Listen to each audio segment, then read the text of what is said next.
প্রতীক বরাদ্দের একদিন পর পুণ্যভূমি সিলেটের আলিয়া মাদ্রাসা মাঠে নির্বাচনী সমাবেশের আয়োজন করে সুনামগঞ্জ ও সিলেট জেলা বিএনপি। আমার সামনে উপস্থিত সমাবেশে বিএনপির চেয়ারম্যান তারেক রহমান বলেন, ধর্মের দোহাই দিয়ে রাজনীতি মানুষকে ধোঁকা দেওয়া শামিল। নির্বাচনের আগে একটি দল এই দিব ওই দিব বলছে, টিকিট দিব বলছে না, যেটার মালিক মানুষ না সেইটার কথা যদি সে বলে এক শিরকি করা হচ্ছে না। যার মালিক আল্লাহ, যার অধিকার শুধু আল্লাহর একমাত্র, সবকিছুর অধিকার উপরে আল্লাহর অধিকার।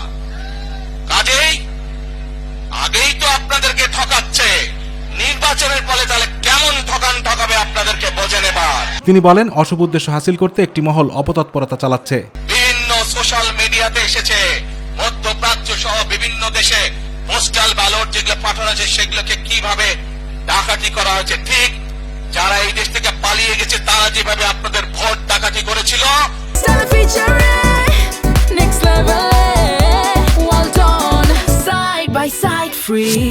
ঠিক একইভাবে আবার সেই ষড়যন্ত্র শুরু হয়েছে। দেখেছেন আপনারা, দেখেছেন প্রিয় ভাই বোনেরা, সেই ষড়যন্ত্রের বিরুদ্ধে সজাগ থাকতে হবে।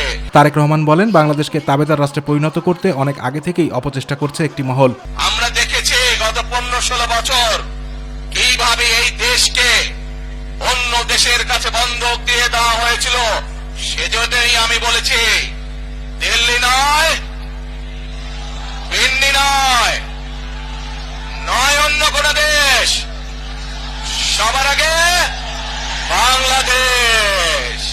জনগণের ভোটে বিএনপি ক্ষমতায় অধিষ্ঠিত হলে দেশের সকল শ্রেণী পেশার মানুষের উন্নয়ন করা হবে বলেও জানান তিনি। বিএনপি চায় আপনাদের দেশের মানুষকে অর্থনৈতিকভাবে স্বাবলম্বী করে দিতে, দেশের নারী সমাজকে, মা বোনদেরকে, দেশের যুব সমাজকে, দেশের প্রত্যেকটি কৃষক সহ প্রত্যেকটি শ্রেণী পেশার মানুষকে বাংলা বিএনপি চায় আগামী দিনে ইনশাআল্লাহ সরকার গঠন করে প্রত্যেকটি মানুষকে স্বাবলম্বী করে গড়ে তুলবে। তরুণ সমাজকে যথাযথভাবে কাজে লাগাতে পারলে দেশ দ্রুত সামনের দিকে অগ্রসর হবে বলেও মন্তব্য করেন বিএনপির চেয়ারম্যান। যুব সমাজের কর্মসংস্থান তৈরি করতে চায়। আমার লক্ষ লক্ষ ভাই বোনেরা বেকার হয়ে বসে আছে, আমরা তাদেরকে বেকার রাখতে চাই না।